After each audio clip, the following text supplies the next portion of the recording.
In 2022, Snapped featured the story of Purdie Clark, whose love life left a string of suspicious deaths in its wake. There's 3 dead people, and they're all connected to one person. She definitely used her sexuality, I would say, to woo men. She was just on a high of seeing what she could do and what she could get away with. She just thought she was not going to be caught. Now serving a 40-year sentence for the murder of her ex-husband, Bud Phillips, Purdie gives an exclusive interview for the first time. I just feel like, after 17 years, then maybe it's time to speak out about something. I've come to terms with my soul and with God about what I did. But as her parole date approaches, Purdie fears the investigation into her actions is far from over, including 2 suspicious deaths for which she could still be prosecuted. There's no statute of limitations, and that's all I have to say. Can you elaborate more? And if you could use Bud's name specifically, what exactly scared you? I'm done. My name's Purdie Clark. I'm still hesitant about the whole interview. I've never spoken out. There was already a episode on Snapped about me, which I think was kind of ironic for the fact that I never spoke out or never said anything. I don't understand how without, I'm not saying my consent, but without my part of it, it didn't depict me as a very, very nice person. I just feel like, after 17 years, then maybe it's time to speak out about something. Purdie agreed to participate in the interview to get her side of the story out. There are 3 men that are dead that had close relationships with Purdie. However, it's unclear if Purdie was a part of all 3 deaths. So what should we think? This as an opportunity for her to unburden herself and to discuss what actually happened.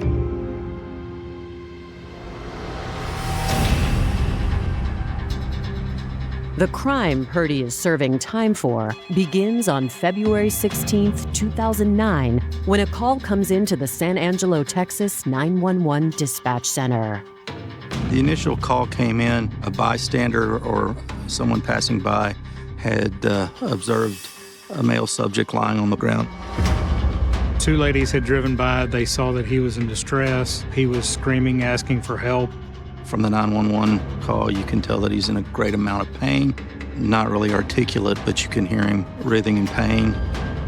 And then he stopped breathing and they started performing CPR. Paramedics quickly arrive and take over the life-saving efforts. It was believed at that time that he had had a heart attack. The male subject was transported to Shannon Hospital where he expired. Moments later, a man named Michael Phillips arrives, saying neighbors told him his father had been brought to the hospital. Michael says his father is James Bud Phillips. He's devastated to learn Bud is now deceased.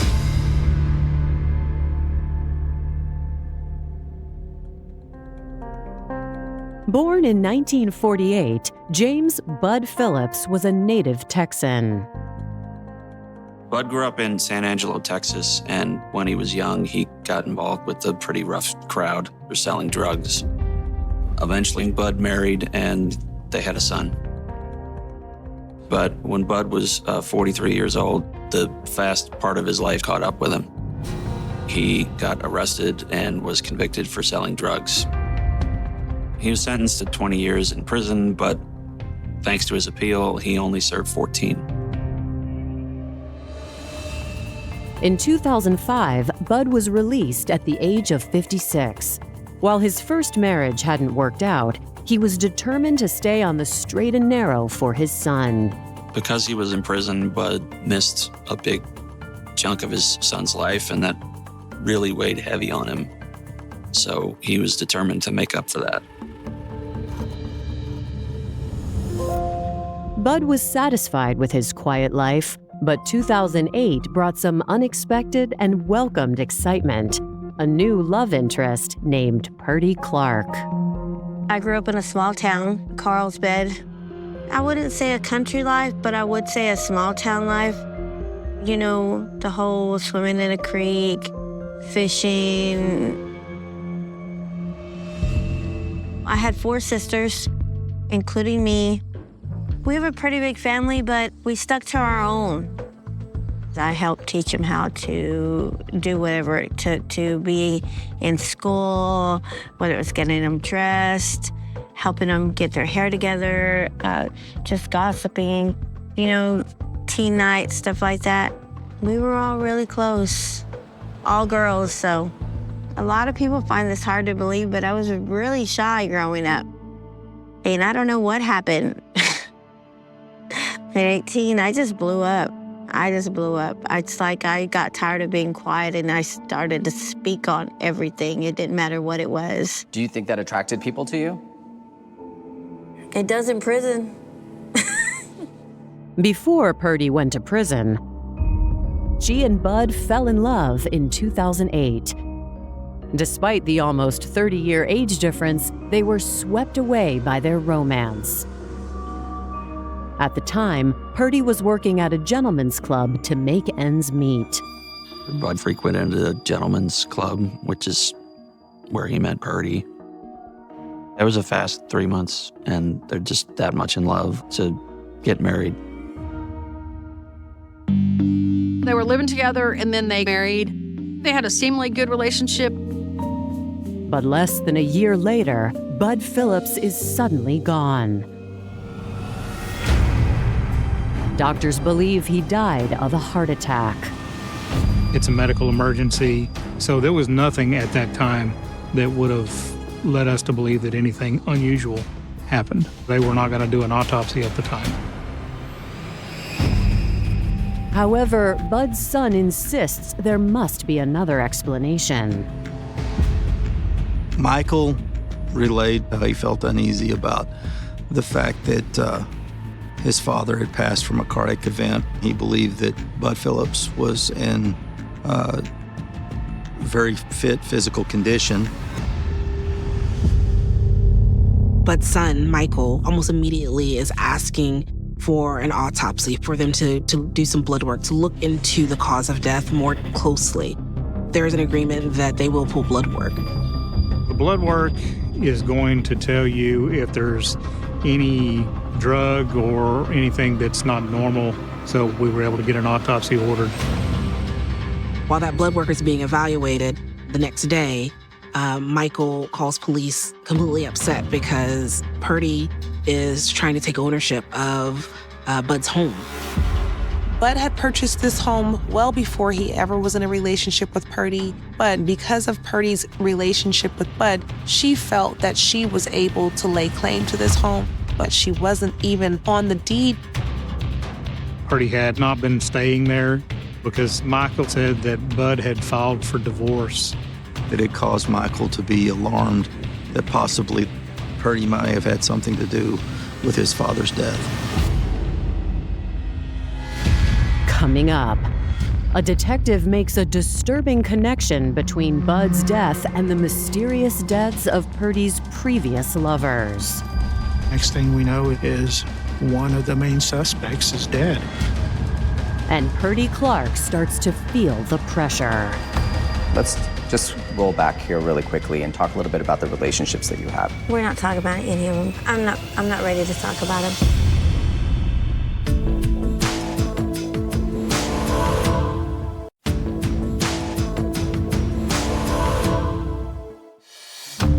On February 17, 2009, Michael Phillips summons police to the home of his suddenly deceased father, Bud Phillips. He tells officers that his father's ex, Purdie Clark, is trying to claim Bud's home.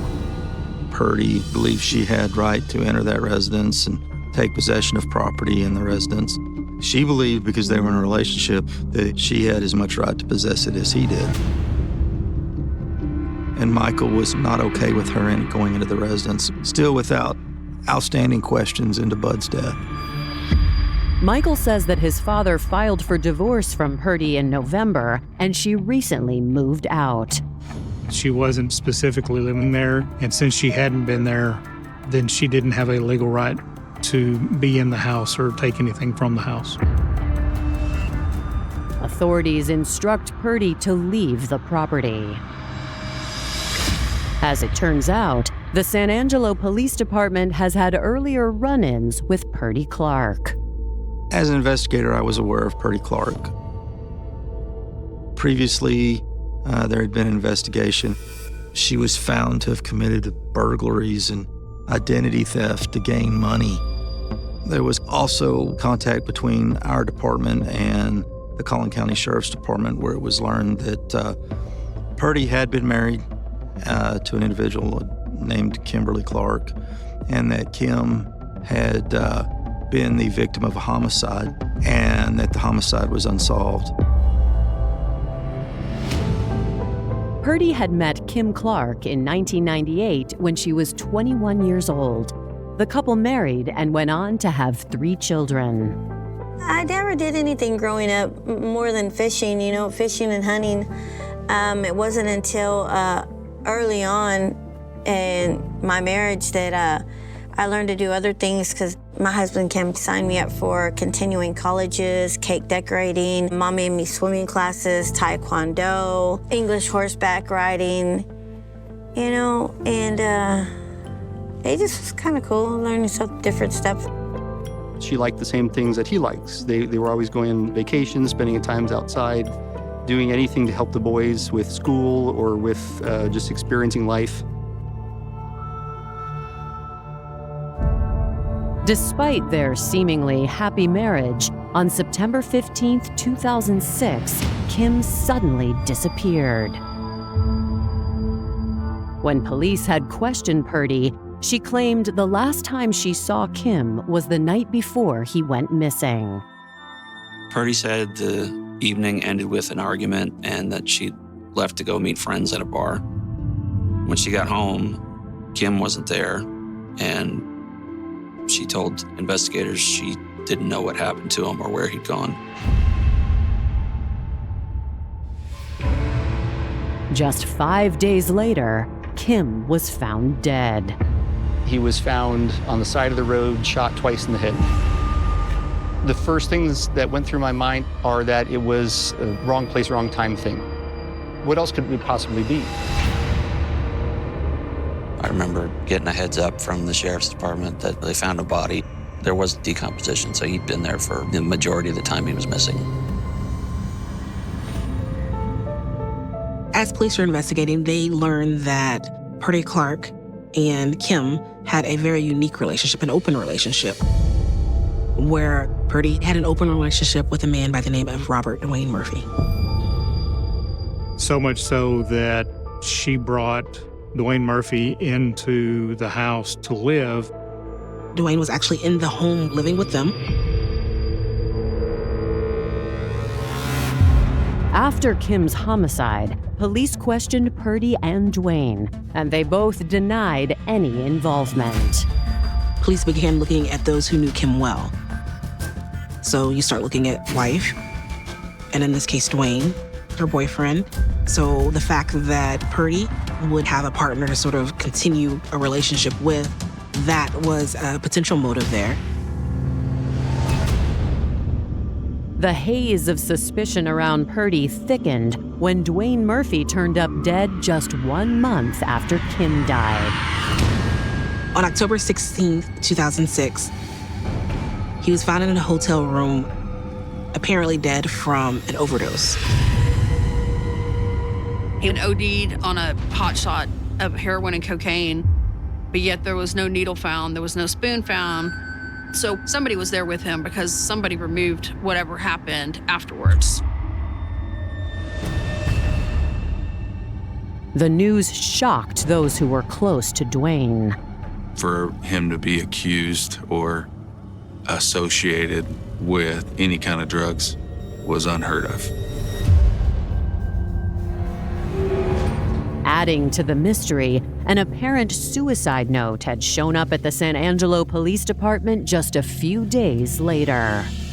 This letter had apparently been sent by Dwayne Murphy. In that letter, he acknowledges the death of Kim Clark. It's basically a confession letter. When someone chooses to kill themselves, mailing a letter as opposed to leaving it on the scene is quite unique. So law enforcement thought this was very suspicious. The Dwayne Murphy investigation switched from focus of a possible accidental overdose or suicide to an actual homicide investigation. Kim's murder and Dwayne's death were still under investigation the following year when Purdie met Bud Phillips. Any one of these cases on their own would raise red flags or cause people to question, but the one common factor is Purdie Clark.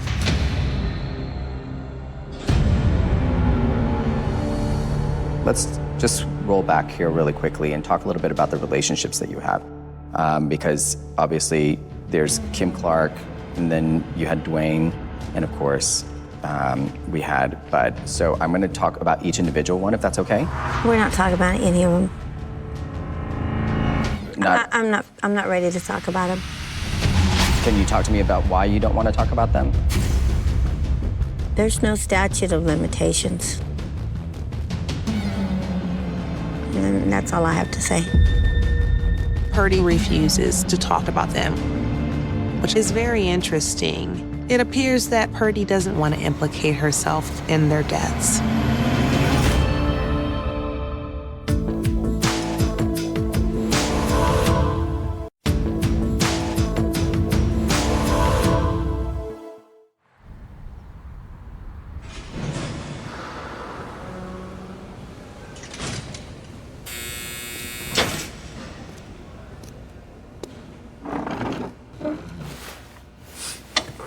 Hi, Purdie. How are you? Good. Purdie Clark agreed to be interviewed from behind bars in a Texas prison, explaining that she wanted to be part of telling her story for the very first time. Let's talk a little bit about the relationships that you have. I'm not ready to talk about them. Even about how you guys got together and your relationship, about like what attracted you to them, or. Mm-mm. Okay. So we have to fill in why we're here and all that. What are you currently in prison for, and how long have you been here? I'm in prison for murder. I've been in prison over 17 years. Every day or every week, you're still surprised about the situations that are going on in prison. And knowing that it's not a TV show. You're living in a box, and your whole life is in there. Now, have I come to terms about being in prison? After all this time, I haven't had a choice, but I know that I did something wrong. I know that I have to answer and atone for my actions. Am I proud of them? I'm not. Can I admit my guilt? Yes, I have. She took a plea deal for the death of Bud. But Purdie has never admitted to any involvement in the deaths of her husband, Kim Clark, or her lover, Dwayne Murphy. And when Bud Phillips dies in 2009, a lab test reveals Bud's true cause of death. That one moment that I knew that it was Purdie Clark that was involved in Bud Phillips's murder was when we got the toxicology results back from the Mayo Clinic showing there was strychnine in his bloodstream.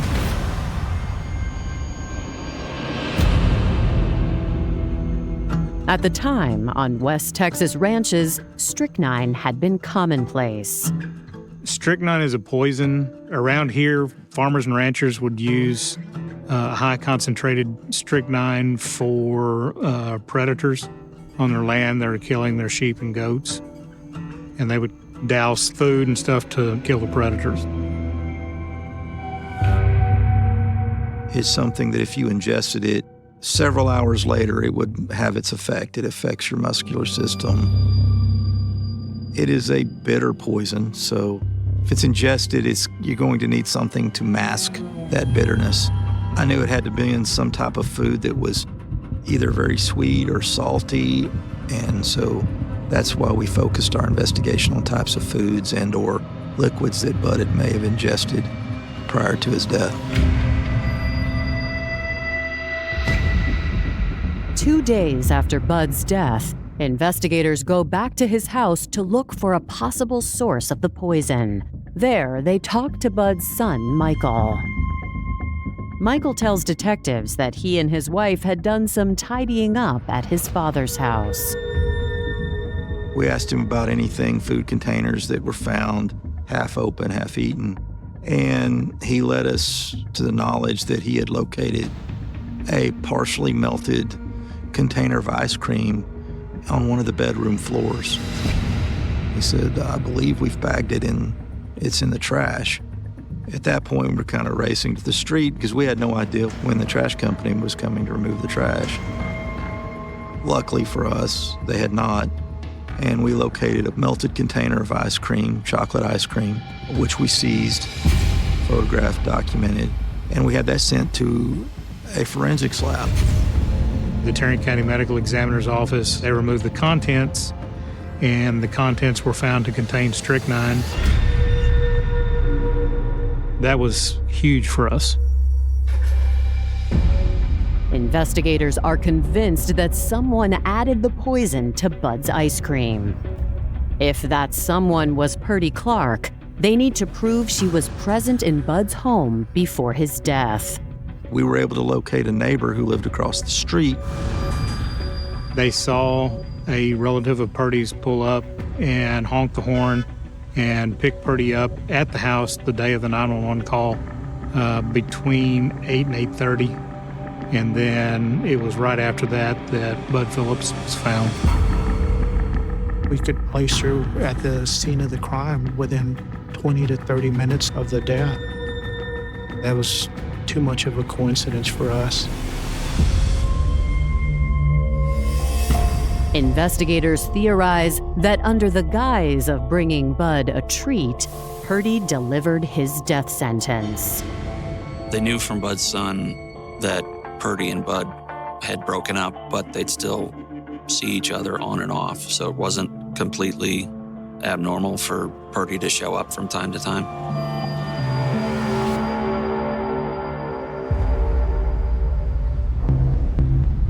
At this point in the investigation, detectives have much more clear evidence and a direct path towards a possible charge. The fact that she had a motive, an interest in trying to gain access to that house and the property and items. She was trying to claim the house as hers.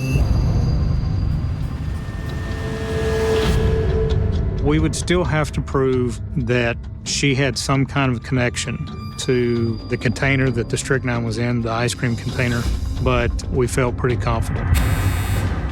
Is there anything you wish you could have done differently? Yeah, committed murder.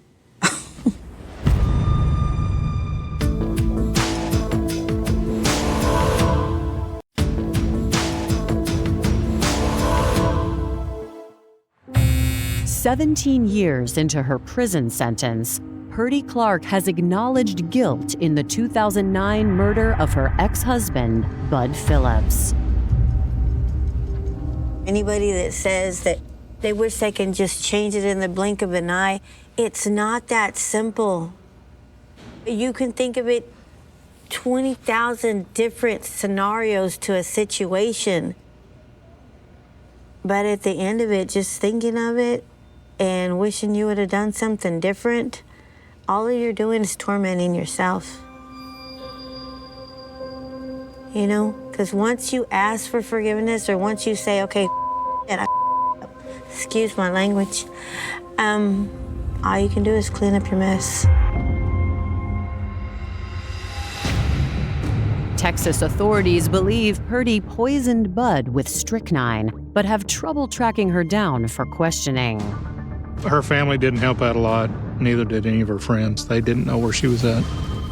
Investigators discover that a couple of months before Bud's death, Purdie began seeing another man. Detective Dye and then discovered that she had been in a relationship with a gentleman named Sean Taylor, and that he was living on a ranch in El Dorado. So myself and Detective Dye went to El Dorado. There, investigators meet the ranch's owner, Linda Scroggins. They asked me if I knew Purdie, and I said, yeah, I said, she's living over there with my son. But Linda says neither Sean nor Purdie are home. Linda helps investigators contact Sean.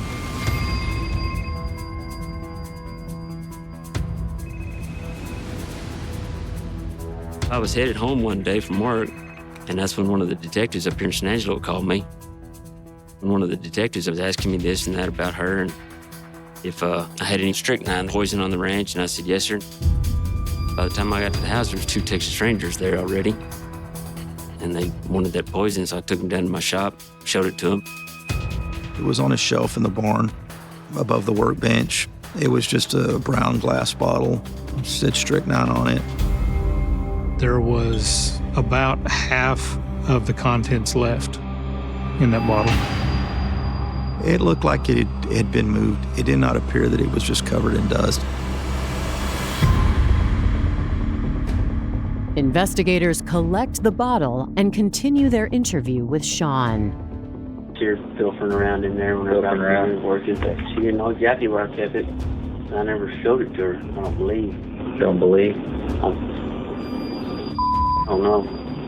But it's not hard to find. And she's been in that barn several times. Yes, sir. Strychnine, you can't go purchase it. You can't find it at a hardware store in this form, and it hasn't been available publicly like that for many years. So the chance of finding an actual source of that strychnine that she had access to, I think all the pieces were there. Did she ever tell you anything about Bud? No, Not really. not really. Investigators also ask about Kim Clark. Did she ever tell you anything about her previous husband? No, she didn't talk about him much. Every time she started, she'd start crying and pretty upset. Sean tells investigators that he hasn't seen Purdie since the night before. She had said she was going to town to buy stuff to cook dinner for me and my mom. She'd be right back. She never came back.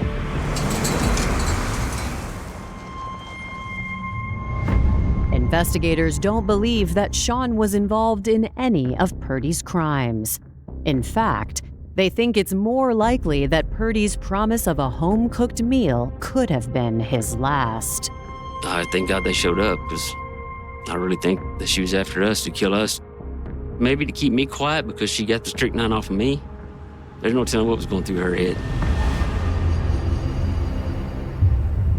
As investigators are talking with Sean, his phone starts ringing.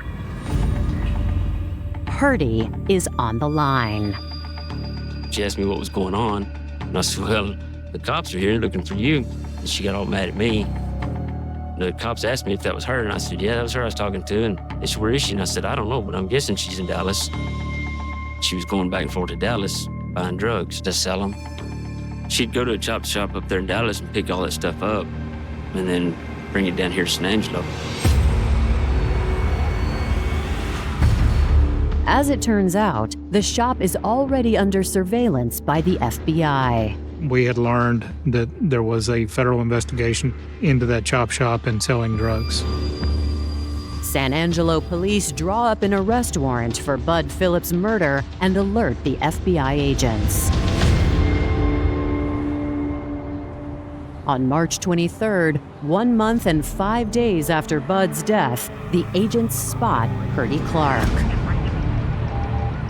the FBI had seen her in and around that shop, so they were going to have the DPS trooper try to stop her.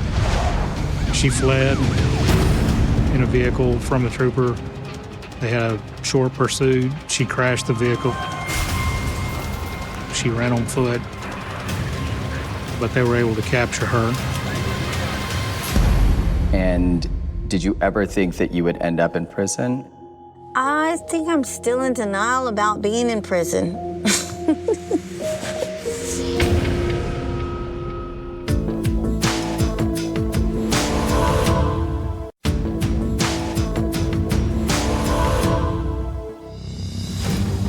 On March 23, 2009, federal authorities have apprehended Purdie Clark in Dallas, Texas.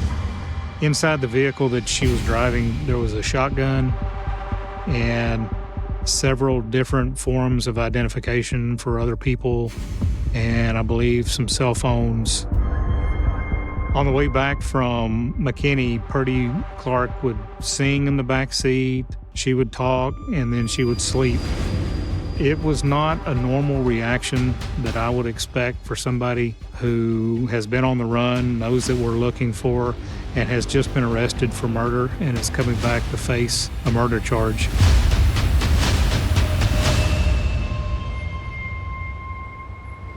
Back in San Angelo, Purdie quickly lawyers up. We attempted to interview her about the case, and she did not want to speak with us. Purdie is tight-lipped to law enforcement, but she makes the most of her daily phone call from jail and continues to reach out to Sean. You're not a fool, Sean.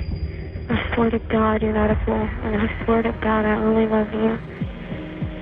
Been feeling like one the last few days. I didn't want to believe it. I don't know. I didn't love her, that's for sure, but I felt sorry for her, I guess. Because she was still telling me that she didn't do it, she didn't do it, she didn't do it.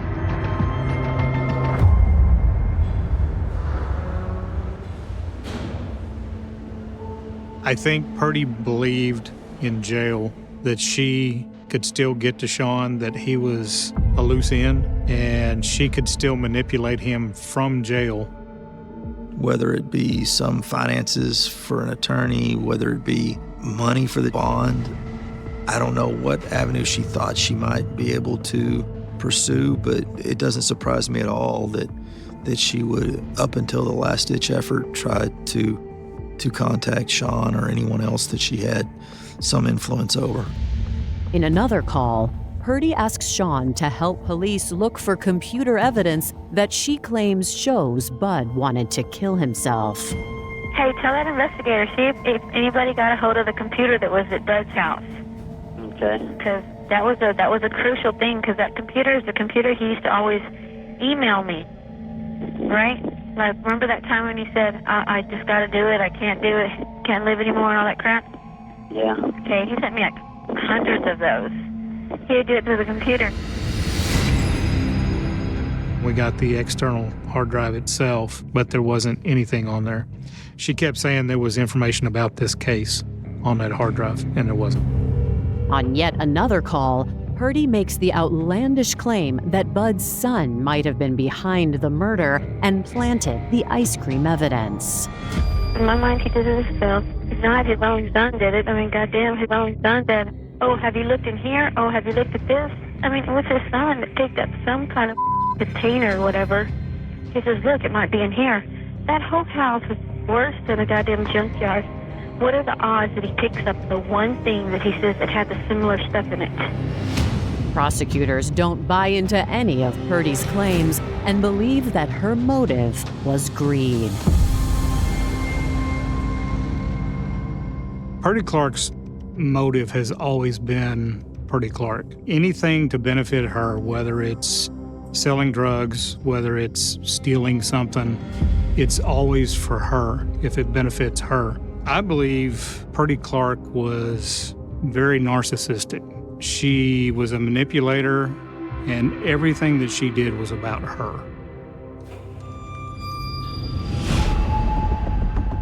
As her trial nears, Purdie's attorney explains to her that even though she is only on trial for Bud's murder, the other deaths could play into the outcome. I explained it to her clearly that jurors are only humans, and they hear that at least 2 other people associated with you are also deceased. They're going to just throw away the key at that point. In June 2011, a month before Purdie's trial is set to begin, the 34-year-old agrees to take a deal in exchange for a 40-year sentence. She knew that she couldn't beat the case, and so as a result of that, she ended up seeking a plea agreement.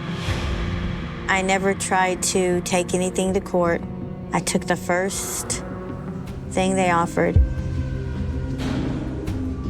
Purdie has not yet faced charges for the deaths of Kim Clark or Dwayne Murphy. Kim Clark was trying to make her a better person, and I don't believe that's what she wanted to be. Dwayne Murphy was just a tool that she used to accomplish an end up there, and then she didn't need him anymore. Bud Phillips, I believe, was the same thing. He was a tool, something that she could use, because there are things that he had that she wanted. And I think Sean Taylor would have been another tool, because I believe that she was going to try to use him to get that ranch in El Dorado.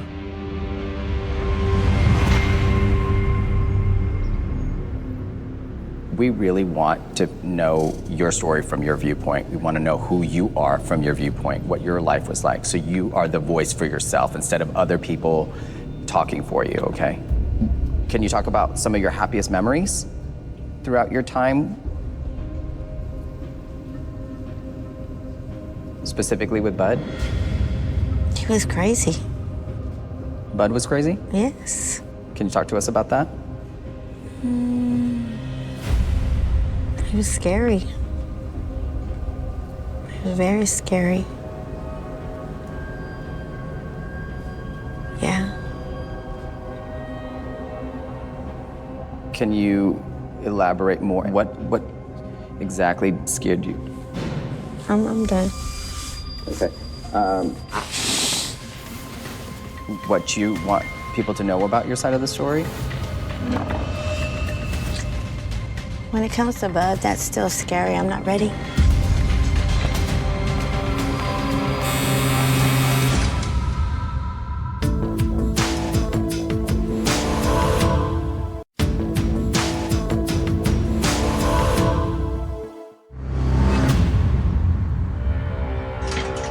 For the past 17 years, Purdie Clark has been serving time behind bars for the murder of Bud Phillips. She is eligible for release in 2029. Do you want to talk to us a little bit about anything with regards to what you want people to know about your side of the story? When it comes to Bud, that's still scary. I'm not ready.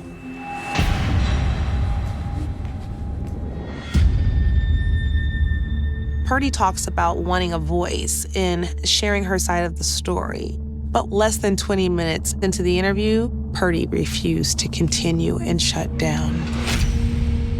She was able to share that Bud was crazy and scary. Purdie's description of Bud could have been her attempt in trying to explain away her action, because if he were crazy and scary, that might justify her role in his demise.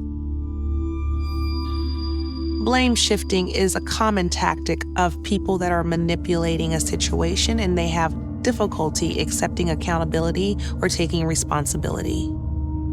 It appears that there's something going on when it comes to Purdie being vulnerable. She doesn't want people to perceive her in a certain way, or she puts herself at risk. Purdie shutting down is indicative of her not being ready to have more of a conversation about what has happened. But it was clear that Purdie did not want to discuss the cases in more detail. We may never know what actually happened. Purdie may take this, in fact, to her grave. Before she abruptly ended the interview, Purdie had a few more things to say about life behind bars and who she is. We're talking about your life in prison. Is there anything surprisingly positive for you that you feel has helped you? In prison? Yeah. I want to say that I'm a better person than I am now than if I would have never come to prison. But I hate the fact that I had to come to prison to become the woman that I am today. I've worked, I want to say, over 85–90% of my time while being in prison, and I've learned so many things. I actually went ahead and finished getting my GED. There's so many things I've learned in prison that I don't think that I would have gotten in the world. I've got an OJT in plumbing. I would have never learned plumbing. HVAC, lock tech. I learned my way in prison. Because knowing how to do something, your bosses respect you. It's a really free world to me.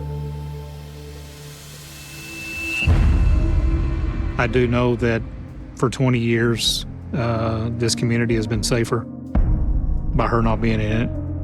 But at some point, she's going to get out.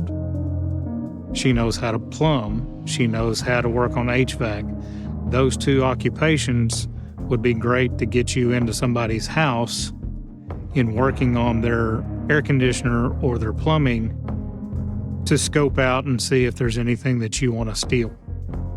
So all of that stuff would make her a better criminal. And I think that's why she's proud of that.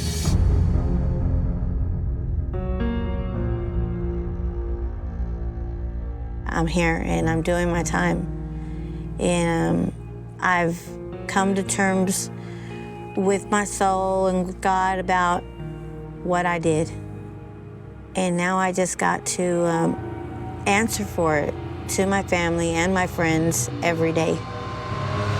The call comes in just before dawn, when the fog still clings to the red Alabama dirt and the highway is quiet enough to hear your own breath inside the car, and the voice on the other end of the line is shaking, breaking, repeating the same sentence like it might fall apart if they stopped saying it. Something terrible has happened. Something that doesn't make sense. Something that will never make sense again. Because when deputies arrive at the edge of the county road, they find a car abandoned, at an angle that feels wrong. Driver's door half open. Interior light still glowing like it's waiting for someone to come back. And the silence around it is so thick it feels staged, unnatural, as if the world itself is holding its breath. Alabama, 1990. A place where people know each other's trucks, where strangers stand out, where secrets don't usually stay buried for long. And yet this one will sink so deep it will take decades to claw its way back to the surface. The victim is young. Too young for the weight this night will put on their name. Too young to become a photograph passed from hand to hand. Pinned to corkboards, faded by time. Too young to be reduced to a case number scribbled in black marker on a cardboard box. The road where the car sits cuts through trees have been here longer than memory, their branches leaning inward like witnesses who refuse to speak. And the air smells of wet leaves, gasoline, and something else, something metallic that makes seasoned officers exchange looks they don't want to explain. There is no body at the scene, no obvious sign of a struggle, just absence. And absence, in criminal investigations, is often the loudest scream of all. By sunrise, word spreads faster than the fog can burn off. A missing person in a town this small is not just news, it's a rupture. Front porches fill with murmurs. Phones ring. Curtin tweets. People replay the last time they saw the victim. The last wave, the last laugh, the last ordinary moment before ordinary stopped existing. This is how cold cases are born, not with dramatic music or flashing lights, but with confusion, with unanswered questions piling up faster than answers can be found, with a sense that something has slipped through the fingers of an entire community. Investigators work the scene inch by inch, kneeling in damp gravel, photographing tire tracks that lead nowhere, bagging cigarette butts that may or may not matter, measuring distances that will later be argued over in rooms full of fluorescent light and stale coffee. The car tells a story, but only in fragments. Keys are missing. The radio is tuned to a local station, still playing soft country songs about love and loss, the irony not lost on anyone. There's no sign of robbery. The purse is still there. So is the wallet. Whatever happened here was not about money. That realization settles like a stone in the gut. The first hours are chaos disguised as procedure. Roadblocks go up too late. Tips flood in too fast. Someone saw a truck. Someone heard a scream. Someone knows something, they're sure of it, but certainty dissolves under questioning. Each lead pulls detectives in a different direction, stretching resources thin, creating the illusion of progress while time, the most dangerous suspect of all, keeps moving forward. In 1990, there is no instant DNA database, no cell phone pings, no social media trail to follow. There is paper. There are handwritten notes. There are instincts, and instincts can lie. The victim's family waits in a living room that feels suddenly too small, surrounded by photographs that now look like evidence instead of memories. Investigators ask questions they never imagined answering. What were they wearing? Who were they with last night? Did they mention anyone new? Any problems? Any secrets? Any reason someone might want to hurt them? Each question lands like an accusation, even when it's not meant to be. And the family learns quickly that grief does not protect you from suspicion. In unsolved cases, everyone is a potential answer, and therefore everyone is a potential suspect. Days turn into weeks. Search parties comb the woods, calling out a name that echoes back unanswered. Helicopters churn the air above fields that look the same from every angle. Dogs follow scents that fade, break, disappear. Every discovery sparks hope, and every false alarm drains it again. A piece of clothing that turns out not to be theirs. A bone that belongs to an animal. The landscape becomes a map of almosts and maybes, each one leaving a mark. Behind the scenes, detectives argue. Some believe the victim knew their attacker. That trust was the weapon used. Others think it was a stranger passing through, someone who saw opportunity on a dark road and took it. Profiles are built, torn down, rebuilt. A suspect is brought in for questioning, sweats under the lights, tells a story that doesn't quite line up, then walks free because nothing can be proven. The case file grows thicker. The answers do not. As months pass, the community changes in subtle ways. Parents tighten curfews. Doors that were once left unlocked are now checked twice. Friendly waves become cautious nods. The idea that something like this could happen here, on this road, to this person, lingers like a bad taste. Fear doesn't need facts to survive. It feeds on uncertainty, and this case has plenty of it. Then comes a moment every investigator dreads and every family fears. The case slows. Leads dry up. Tips repeat themselves. The phone rings less often. New cases demand attention. The missing person is no longer front-page news. They become a reference, a memory, a name brought up when someone wants to remind others that evil can hide anywhere. This is how cold cases begin to freeze. Not all at once, but layer by layer, as urgency gives way to routine and hope becomes something you ration carefully. Years slide by. Detectives retire. New ones inherit boxes they didn't pack. Read reports written by hands they've never shaken. Evidence sits in storage, sealed and labeled, waiting for a future that no one can quite imagine yet. The family keeps asking questions, keeps showing up, keeps the pressure alive as best they can, because forgetting feels like another kind of death. Every anniversary hurts. Every rumor cuts. Every time someone claims to have a new lead, their hearts lift and then brace for impact. In the background, technology advances quietly, relentlessly, changing the rules of the game without asking permission. Techniques that didn't exist in 1990 become standard practice. Old evidence, once considered useless, starts to whisper possibilities. But for now, in this moment, the case remains suspended in that awful space between what is known and what is suspected, between truth and silence. Somewhere out there is a person who knows exactly what happened on that foggy Alabama road, who has carried that knowledge through marriages, jobs, birthdays, funerals, ordinary days that followed an extraordinary crime. And the question hangs in the air, heavy and unresolved, pressing down on everyone who touches the file, everyone who remembers the night everything changed, everyone who still drives past that stretch of road and feels a chill they can't explain. How did it happen? Who did it? And why? After all this time, has the truth stayed hidden, waiting for a twist no one saw coming? The first winter after the disappearance is the hardest, because cold has a way of sharpening grief, and every barren tree along that county road looks like an accusation. Every empty ditch a hiding place imagined too many times. And inside the sheriff's office, the case board begins to look less like a plan and more like a confession of uncertainty. Photographs curling at the edges, handwritten arrows pointing in circles, timelines layered on top of timelines, until the original night feels both, close enough to touch and impossibly distant. Detectives replay those early hours again and again, asking themselves when momentum died, where the wrong turn was taken. Because in cold cases, the past is not a memory. It's an active crime scene that never quite closes. They start by rebuilding the victim's last day minute by minute, a ritual that borders on obsession. Charting coffee stops, conversations, routines so familiar they were once invisible, and they discover what so many investigations do, that normal life is full of gaps no one thinks to document until something goes wrong. A short detour that can't be explained. A phone call no one remembers the content of. A stretch of time that feels too quiet, too empty, like a sentence missing a verb. Each gap becomes a potential doorway, and behind every doorway lurks a theory, some reasonable, some reckless, all demanding attention. Rumors take on lives of their own. Someone claims a victim was seeing someone secretly. Someone else insists there was an argument weeks earlier, voices raised in a place where sound carries. A former co-worker is named, then unnamed. A drifter who passed through town around the same time becomes a phantom suspect, described differently by everyone who mentions him.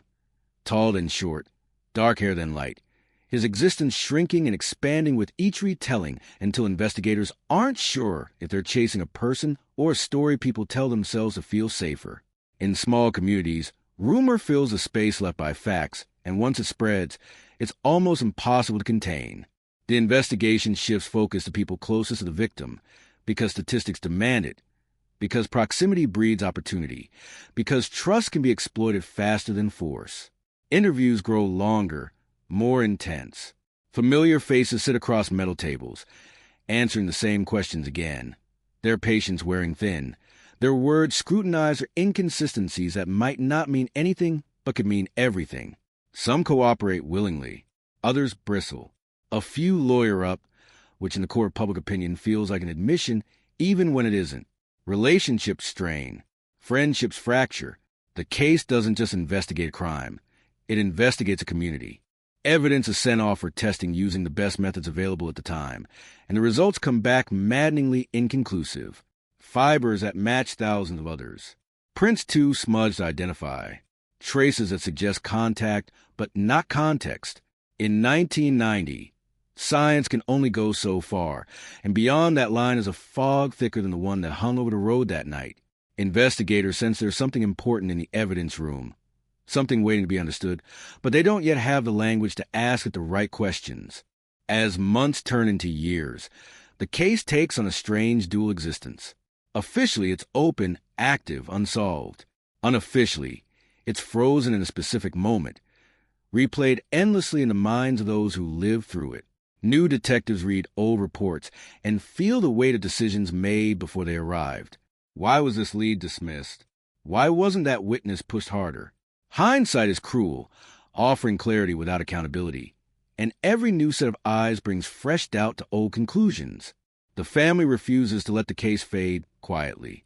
They organize searches long after authorities have scaled back. They speak to local media whenever given a chance. Their words raw, repetitive, powerful, because repetition is sometimes the only weapon left. Each appearance reopens wounds, but also keeps the victim's name alive, and that name becomes a symbol. Shorthand for unfinished business, a reminder that time passing does not equal justice delivered. There are moments when hope flares unexpectedly. An anonymous letter arrives, vague but unsettling, hinting at knowledge only the perpetrator would have. Handwriting is analyzed, envelopes dusted, phrases dissected, but nothing solid emerges, and the letter joins the growing archive of maybes. A tip from another state suggests a similar crime, a pattern that feels promising until timelines don't align. False dawns are a special kind of cruelty, lifting spirits just high enough for the fall to hurt more. Inside the sheriff's office, the case becomes a measuring stick for careers. Younger deputies hear about it as a cautionary tale. Older ones feel it as a personal failure, a name they can't escape no matter how many other cases they close. It sits in the back of their minds during routine traffic stops, during quiet night shifts, during moments when the radio crackles, and they wonder if it's time, finally, it will be the call that changes everything. The town changes around the case. Businesses close. New families move in who didn't live through the original shock, who know the story only as a local legend whispered at cookouts or referenced when teaching teenagers why some rules exist. For them, the case is history. For others, it's a daily presence, triggered by the smallest things. A certain song on the radio, a car parked at the wrong angle, a foggy morning that looks too much like that first one. Then, quietly, almost without announcement, the case is reclassified. Cold, the word lands with a dull thud, not as a declaration of defeat, but as an acknowledgement of reality. Resources are redirected. Active pursuit gives way to periodic review. The file is moved to a different shelf. Cold does not mean forgotten, investigators insist, but everyone understands the difference. Cold means waiting, waiting for a break, waiting for time to change something it once seemed to steal. And time does change things, though not always in ways anyone expects. Witnesses age. Memories soften, blur, shift. Some people take secrets to their graves. Others, carrying the weight of silence longer than they ever intended, begin to crack under it. Technology advances in labs far from this Alabama town. Innovations driven by other cases, other tragedies. But their ripple effects move outward, touching even the coldest files eventually. Decades pass like chapters no one planned to write. The victim's family marks milestones that should have been shared. Birthdays are remembered, not celebrated. Holidays come with an empty place that never quite feels normal. The case becomes part of their identity, a shadow that follows them into every new room, every new relationship. They learn to live with unanswered questions. But living with something is not the same as accepting it. In the evidence room, boxes sit untouched, sealed against dust and doubt. Inside them are fragments of a night that refused to explain itself, pieces that once seemed insufficient, unremarkable, destined to remain so. But the world outside those boxes is changing, and with it, the tools available to those willing to look again. Somewhere, a technician perfect a method. Somewhere, a database grows.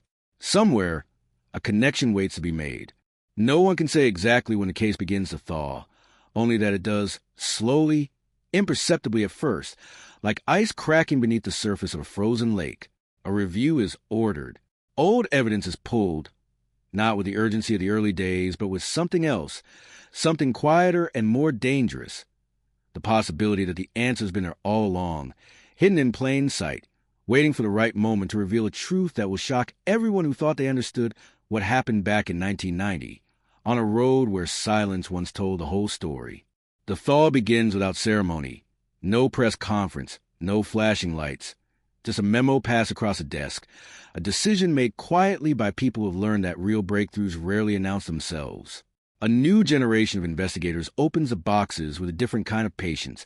One shaped by years of seeing the impossible become routine, by watching technology pull voices out of silence and names out of anonymity. They don't rush.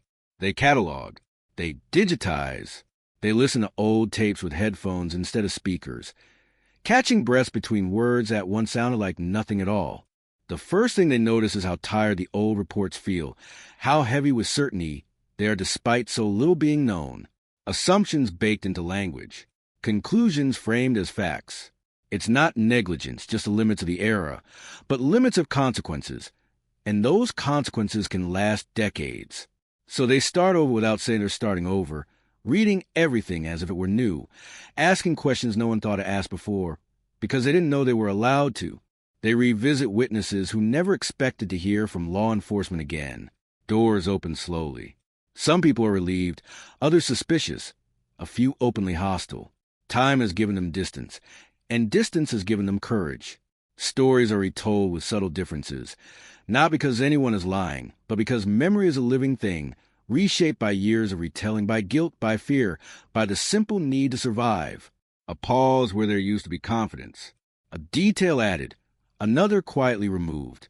Investigators note it all, not hunting for contradictions, but for patterns.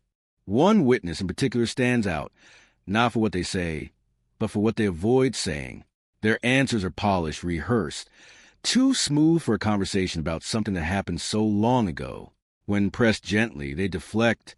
When silence falls, they fill it too quickly. It's nothing actionable, nothing that would have raised alarms 30 years earlier.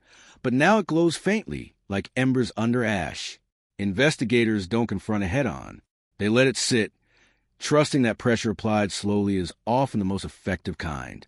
Attention turns back to the physical evidence, to items once dismissed as unremarkable. Clothing fibers are re-examined. Old swabs are tested using methods that didn't exist when they were collected. The process is painstaking, expensive, and emotionally loaded. Every test carries the weight of expectation, the risk of disappointment. Lab technicians work carefully, aware that their results could either resurrect a case or bury it forever. When preliminary findings come in, they're cautious, measured, but there's a shift in tone, a subtle tightening of focus. A partial profile emerges, incomplete but undeniable, a biological whisper from the past that refuses to stay quiet. It doesn't match anyone in the old files, doesn't align neatly with the theories that once dominated the investigation. That alone is enough to cause a ripple. If this profile is real, if it holds, then entire chapters of the case may need to be rewritten. Investigators feel the ground move beneath them, that unsettling mix of excitement and dread that comes with realizing how wrong you might have been. They cross-reference the profile against national databases, not expecting much, prepared for another dead end. Instead, they get something else, a near miss, not a match, but close enough to suggest a familial connection. A door cracks open. Genealogy specialists are brought in, people who can read bloodlines like maps, tracing branches backward and outward, building trees from fragments. It's slow work, more art than science, and every decision carries ethical weight. But the alternative is letting the case sink back into darkness. As names begin to surface, investigators feel the past pressing in. Some of the people connected to the profile are dead. Others have moved, changed, reinvented themselves. A few still live close to where it all began, walking the same streets, shopping in the same stores. Their proximity now recontextualized in ways no one could have imagined before. Surveillance begins quietly. Records are pulled. Old addresses are revisited. The case is no longer cold. It's just pretending to be. There's resistance, of course, from those who believe the case was solved years ago in everything but name, from those who fear reopening wounds, from those who don't trust new methods to reinterpret old truths. But the evidence doesn't argue, it accumulates, and with each new data point, the narrative tightens, shedding excess, shedding assumptions, moving towards something sharper, more dangerous. Investigators compare notes late into the night, voices low, aware that they may be standing on the edge of something that will redefine not just a case, but their understanding of it. They talk about motive, about opportunity, about the long arc of human behavior, how crimes committed in moments of desperation can echo across lifetimes. They talk about the cost of waiting, about how justice delayed warps everyone it touches, including those tasked with delivering it. Outside the station, life goes on unaware. People sleep. Trucks roll down highways. Lights flicker on and off in houses where televisions glow softly. But inside those walls, the past is awake, restless, pushing against the present with growing force. Files that once gathered dust are now spread across tables, connected by strings of logic and probability, by the quiet conviction that this time, the story might finally be told all the way through. And somewhere, perhaps sensing the shift, someone who thought they had outrun a moment in 1990 begins to feel again that old pressure behind the ribs, that memory that never fully faded, now sharpening as if summoned. Because cold cases don't just wait in boxes and databases. They wait in people. And when they begin to move, they move everywhere at once. The first real confrontation with the past doesn't happen in an interrogation room. It happens in a parking lot, under a sky that looks indifferent to everything below it, where an investigator sits in an unmarked car, watching a man load groceries into the trunk of a sedan that didn't exist in 1990. The man moves carefully, deliberately, the way people do when they believe their lives are settled, when nothing truly new is supposed to happen anymore. He laughs at something on his phone. He waves to a neighbor. He closes the trunk and drives away, unaware that every small movement is being logged, every habit quietly noted, not as proof, but as context. Back at the office, timelines are being redrawn. Old ones are pinned to the wall beside new versions. The difference is stark.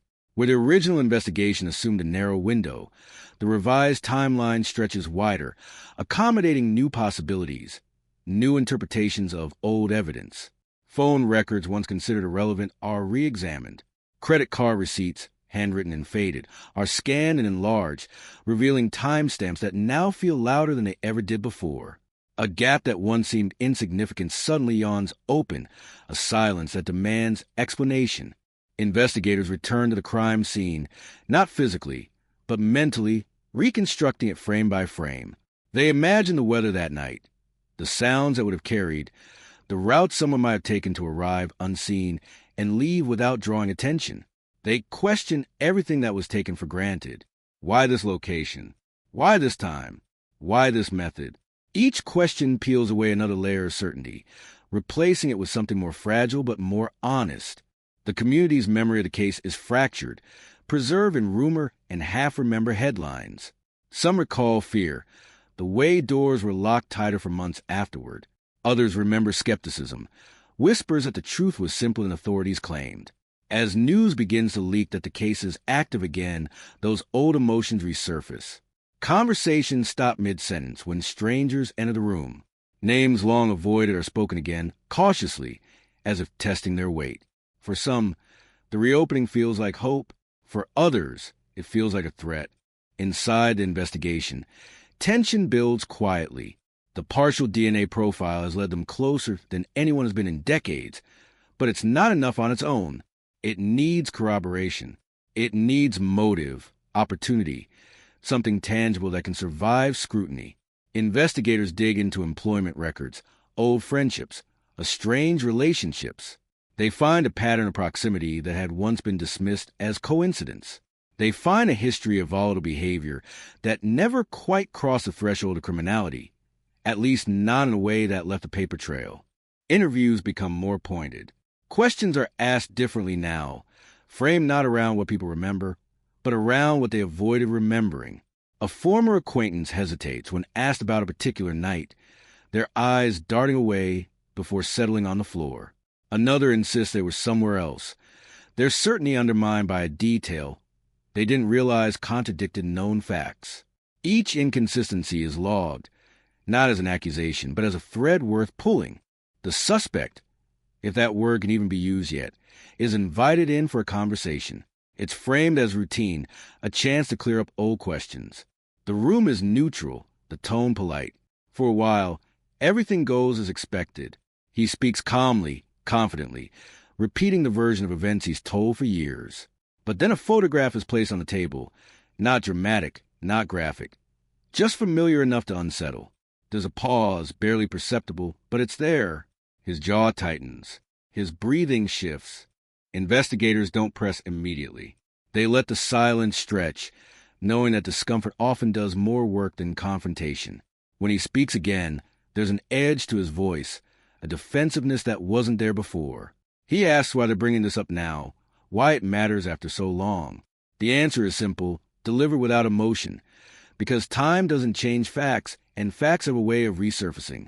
Outside the room, analysts compare notes. The behavioral cues align with what they've seen before, not proof of guilt, but indicators of stress, of something beneath the surface reacting to pressure. The DNA work continues in parallel, genealogical trees narrowing, branches collapsing inward. A name appears repeatedly, connected through marriages, births, relocations. It's not definitive, but it's persistent, and persistence is often how truth announces itself. As days turn into weeks, the case takes on a gravity that affects everyone involved. Sleep becomes elusive. Conversations drift back to the same unanswered questions. There's an unspoken understanding that they're closer now than they've ever been, and that closeness brings risk. A misstep could undo years of progress. A rushed decision could taint everything. So they move carefully, deliberately, letting evidence lead rather than desire. The community senses a shift. A reporter asks too many questions. A neighbor notices unfamiliar cars on the street. Whispers grow louder, speculation spreading faster than facts. People wonder if the person responsible has been among them all this time, attending barbecues, standing in grocery lines, aging alongside everyone else. The idea is unsettling, not just because of what it implies about the past, but because of what it suggests about the present. Late one night, an investigator reviews an old audio recording, something overlooked years ago because of technology to enhance it didn't exist at the time. Now, with modern tools, faint background noise sharpens into something recognizable, a sound, a voice, not enough to identify conclusively, but enough to compare. When matched against a recent recording, the similarities are impossible to ignore. The cadence, the rhythm, the subtle inflection that carries across decades unchanged. It's not the kind of evidence that ends a case, but it's the kind that changes how everyone in the room breathes. Because it suggests continuity, a thread connecting then and now, a reminder that while memories fade and faces change, some things endure. And as the pieces begin to align, as the old assumptions crumble one by one, the investigation crosses an invisible line, moving from possibility to inevitability, from question to reckoning. Momentum changes the temperature of a room. It's subtle at first, almost imperceptible, but everyone feels it. Conversations become shorter, more precise. Coffee goes untouched. Eyes linger on screens longer than they should. The case is crossed from theory into something heavier, something that pulls at the instincts of people who have learned to trust that feeling when it arrives. The evidence is no longer scattered. It's beginning to speak in chorus. Investigators tighten their circle, limiting who knows what, when, not out of secrecy for its own sake, but because fragile things break when handled too openly. The suspect's routine is mapped down to minutes. When he leaves for work, where he stops, how long he lingers in places with no clear purpose. Patterns emerge that feel unremarkable in isolation, but unsettling when stacked together. A detour that mirrors an old route, a habit that aligns too neatly with a forgotten timeline. Financial records reveal quiet stress points, periods where money moved oddly, where withdrawals coincided with dates long flagged in the original case but never fully explored. It doesn't prove anything, not yet, but it adds texture, a sense of motive that had always felt missing. Investigators begin to understand that the crime may not have been random or impulsive, but deeply personal, rooted in grievances that never made it into official reports because no one thought to look for them. Another witness comes forward, unprompted this time, their voice trembling as they explain why they waited so long. Fear, they say, not of retaliation, but being wrong, of disrupting a fragile peace built over decades. They describe a night filled with noise that didn't make sense then, a vehicle idling too long, a figure moving with purpose where no one should have been. Their memory isn't perfect. It doesn't need to be. It fits into the negative space between known facts, filling gaps rather than overwriting them. The suspect is brought in again, this time with less pretense. The questions are sharper, the pauses more deliberate. Investigators reference details they know he didn't expect them to know. Small things pulled from forgotten corners of file. His composure holds, barely, but the cracks widen. He corrects himself mid-sentence. He contradicts an earlier statement without realizing it. When confronted gently, he laughs it off, but the sound rings hollow, too loud for the room it's in. Outside, prosecutors begin to circle, cautious but intrigued. They don't want theories. They want threads that can be braided into something strong enough to survive court. Investigators know this and adjust accordingly, focusing less on what feels right and more on what can be proven. They re-examine alibis once considered airtight, finding that they were built on assumptions, on people trusting each other's recollections without verification. Time has loosened those bonds, allowing doubt to slip in. The DNA analysis reaches a critical point. A full profile is finally assembled, clean and unmistakable. When it's run again through expanded databases, the result is no longer ambiguous. A match emerges, distant but definitive enough to narrow the field to a single line of descent. The suspect sits squarely within it.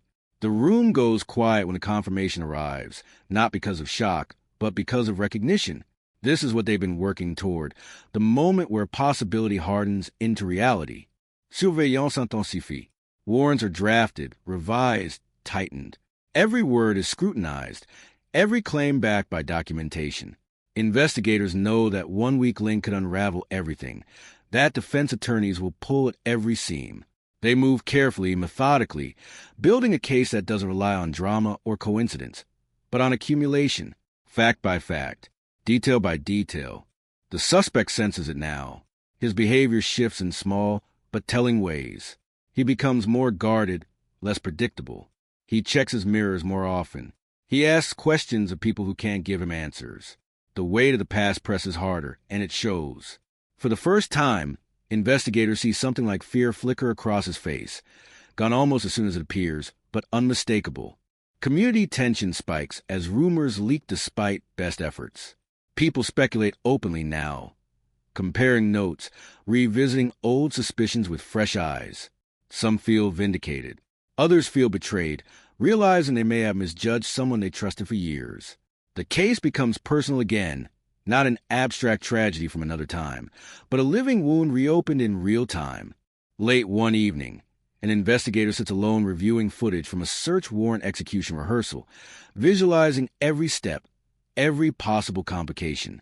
They think about the victim, about how long justice has taken, about whether closure is even the right word for what comes next. There's no satisfaction in this work, only resolve, a commitment to finish what was started even if the ending is messy and painful. When the final pieces fall into place, there's no celebration, just a shared understanding that the story is about to change irrevocably. Arrest plans are set, backup units are briefed. The timing is chosen carefully, not for spectacle, but for safety. The goal is not to shock, but to secure, to ensure that when the truth finally steps into light, it does so without chaos. As dawn approaches, the town sleeps unaware that a chapter decades in the making is about to close. The suspect lies awake, staring at a ceiling he stared at thousands of times before, sensing that something is different, that the silence feels heavier than usual. He doesn't know exactly what's coming, but he knows the waiting is over. And in the quiet hours before everything changes, the case stands poised between past and present, between secrecy and exposure, ready to reveal just how far the consequences of one night in 1990 have traveled, and how impossible it is to outrun the truth forever. The arrest does not come with sirens screaming through the streets or cameras waiting at the curb. It comes softly, almost politely, in the early light of morning when the world feels suspended between sleep and routine. A knock at the door, firm but controlled, a voice announcing itself with practiced calm. The suspect opens the door still wearing yesterday's clothes, eyes adjusting to the sight of badges, and uniforms arranged with deliberate precision. For a brief moment, time seems to hesitate, as if even now there's a chance this will be a misunderstanding, a wrong address, a story that will unravel if someone just speaks up. Then the words are spoken, clear and irreversible, and the weight of 33 years lands all at once. Handcuffs close with a sound that feels louder than it should. Neighbors peek through curtains, catching fragments of a scene they'll replay for years. No one says anything. No one needs to. The message is unmistakable. The past has arrived, and it is not negotiable. The suspect is guided into the back of an unmarked vehicle, head down, shoulders rigid, the posture of someone who has rehearsed this moment in nightmares but never believed it would actually come. Inside the station, everything slows again. Procedures are followed exactly, every step documented, every movement accounted for. Investigators know this phase is as critical as the arrest itself. Mistakes here could undo everything. The suspect is searched, photographed, fingerprinted. His expression is controlled. But the cracks are deeper now. The strain visible in the tightness around his eyes, the way his hands tremble just slightly when he thinks no one is watching. Interrogation begins without theatrics. No raised voices. No accusations shouted across a table. Just facts, laid out calmly, one after another. The DNA match, the witness statement, the inconsistencies in his timeline. Each piece is placed carefully, like stones building a wall that leaves less and less room to maneuver. At first, he denies everything, leaning on old habits, old lies that have served him well for decades. But the rhythm is off. The confidence isn't there anymore. Investigators watch closely, noting the moments when his gaze drops, when his breathing changes. They press where the evidence is strongest, retreat where silence does more damage than confrontation. Hours pass. The room grows stale. Coffee cups accumulate. Outside, the world moves on, unaware that history is being rewritten behind closed doors. At one point, the suspect asks a question that no one expects. How they found him, not why they're accusing him, not what will happen next. Just how. The answer is simple and devastating. Time, they tell him, and technology. Things he couldn't control, couldn't anticipate. Progress he never planned for. The idea seems to settle heavily on him. A realization that the future betrayed him in ways he never imagined. The first admission isn't dramatic. It comes quietly, wrapped in qualifiers and half-justifications. A detail here, a correction there. He doesn't confess outright. He doesn't need to. Each small concession aligns too neatly with the evidence to be coincidence. Investigators let him talk, knowing that people often reveal more when they're trying to minimize rather than deny. The story he tells is fractured, shifting, but the core remains unmistakable. News of the arrest spreads fast. By midday, the town is buzzing. Phones light up with messages. Social media fills with speculation, shock, anger, disbelief. People replay old memories through a new lens, questioning conversations they once thought harmless, moments that now feel ominous in hindsight. The idea that someone capable of such violence lived among them, unnoticed or unchallenged, is deeply unsettling. For the victim's family, the news arrives like a storm. Relief collides with grief, vindication with sorrow. There is no joy in learning the truth this late, only a sharp, aching sense of finality.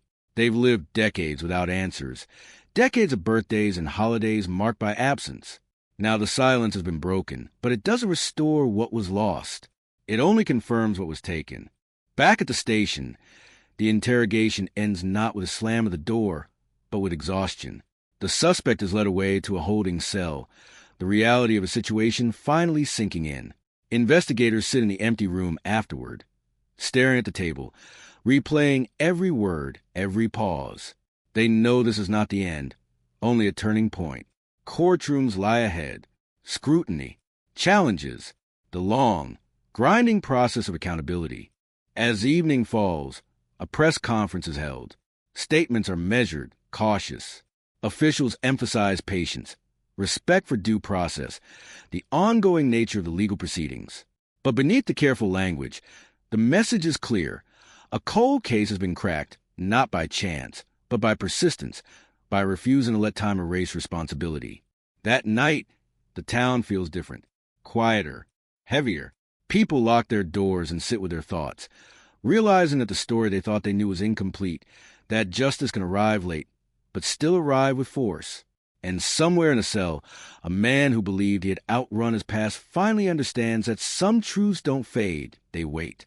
The case, once frozen in uncertainty, is alive again, pulsing with consequences that will ripple outward for years to come, reminding everyone that no matter how deeply something is buried, it can still rise, demanding to be seen, demanding to be answered. Courtrooms have a sound all their own, not noise, not silence, but a tension that hums beneath every movement, every cough, every shuffle of paper. When the suspect is brought in for his first appearance, the room tightens around him. He looks smaller now, diminished by fluorescent lights and the weight of eyes that no longer look past him but directly at him, searching for something recognizable, something human, something that explains how this happened. The charges are read slowly, deliberately, each word landing with the force of a headline carved in stone. Murder, kidnapping, acts committed in 1990, dragged forward into the present by persistence and science. The judge's voice is steady, procedural, but the gravity of the moment bends the air. This is no longer a theory or an investigation. This is the formal accusation of truth. The defense asks for time. Time to review evidence. Time to prepare. Time, once again, becomes a central character in the story, stretching and reshaping itself around the needs of the living.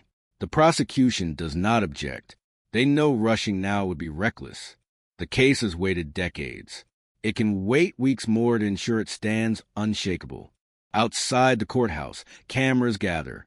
Microphones extend toward officials who speak carefully, offering nothing beyond confirmation and restraint. The public wants spectacle. They want anger, outrage, certainty. What they get instead is discipline, the quiet confidence of a case built to endure rather than impress. Inside, prosecutors begin assembling the narrative they will eventually present to a jury. Not just what happened, but how it happened, and why it took so long to surface. They understand that time is both their enemy and their ally.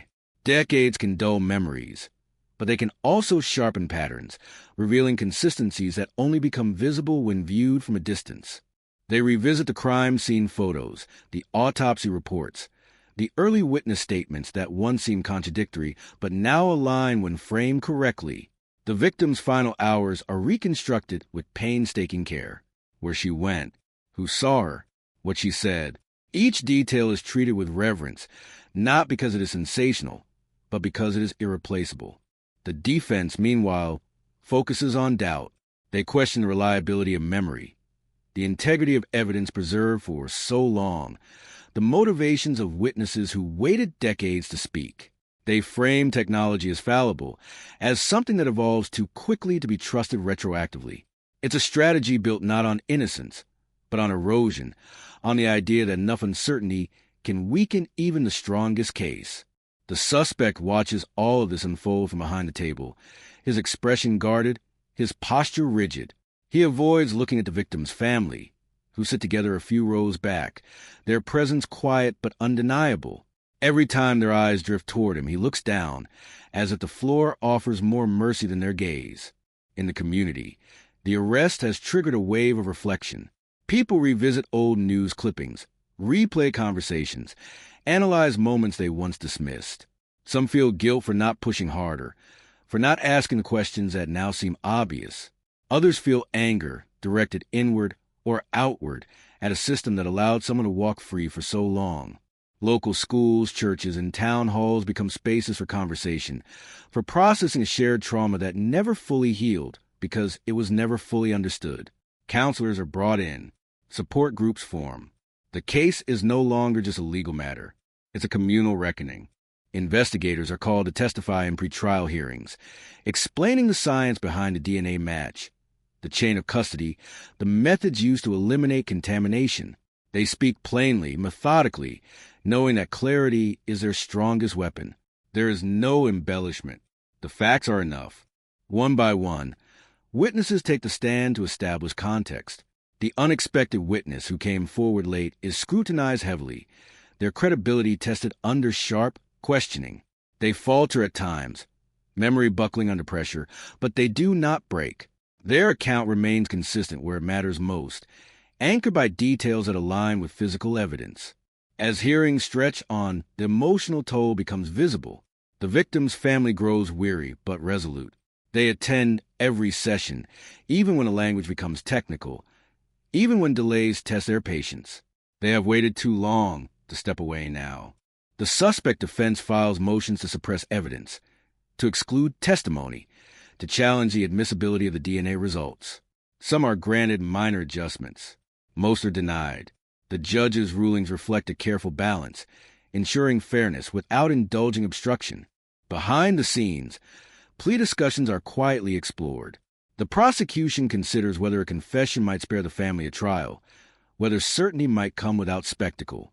The defense weighs the strength of the evidence against the risk of a life sentence. Nothing is decided.